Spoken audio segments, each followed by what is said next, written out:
Hello friends, welcome our channel Vidya classes family. आज हम बात करेंगे एनसीईआरटी से क्लास 12th का है चैप्टर 3 केमिकल काइनेटिक्स। उसका इंडेक्स क्वेश्चन है 3.6। ठीक है, पुरानी बुक जो होगी वो नंबर होगा 4.6 उसका।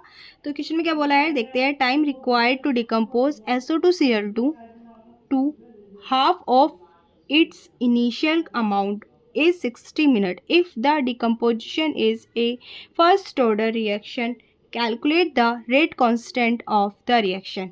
ठीक है, हमें क्या बताया, जो SO2Cl2 है इसको डिकम्पोज करने में जो समय लगता है वो उसका इनिशियल कंसंट्रेशन का आधा लगता है समय। ठीक है, यानी कि जो टी हाफ दिया गया है, हाफ टाइम जो दिया गया है वो हमें 60 मिनट दिया गया है। फिर आगे बोला है if the decomposition is a first order reaction, मतलब कि जो रिएक्शन है हमारी जो हो रही है ये डिकम्पोजिशन वो फर्स्ट ऑर्डर की रिएक्शन है। फिर आगे बोला है कैलकुलेट द रेट कांस्टेंट, हमें रेट कांस्टेंट इसका बताना है। ठीक है, तो हम पहले समझ लेते हैं, यानी कि हमारे पास कोई भी रिएक्शन जो है उसका रिएक्टेंट R है और P प्रोडक्ट है। ठीक है, अब इसमें देखो क्वेश्चन में आगे क्या बोला है।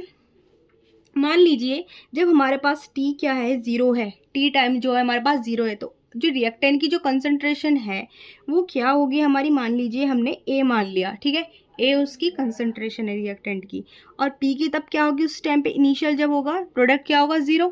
ठीक है, लेकिन कुछ टाइम बाद जो इसकी रिएक्टेंट की जो कंसंट्रेशन है वो आधी रह जाती है। ठीक है, यानी कि वो आधी हो गई, और जो आधी है वो प्रोडक्ट बनाने में यूज़ हो गई, यानी कि A हाफ इसका प्रोडक्ट बनाने में यूज़ हो गया कंसंट्रेशन का। ठीक है, तो आधी कंसंट्रेशन जब रह रही है तो उस टाइम पीरियड को बोलेंगे हम टी हाफ। ठीक है, यानी कि आधा समय बाद, जो पहला समय जो आधे समय बाद उसका टी हाफ जो हो गया वो उसकी रिएक्टेंट की जब कंसंट्रेशन आधी हो जाएगी तो उसे हम बोलेंगे टी हाफ।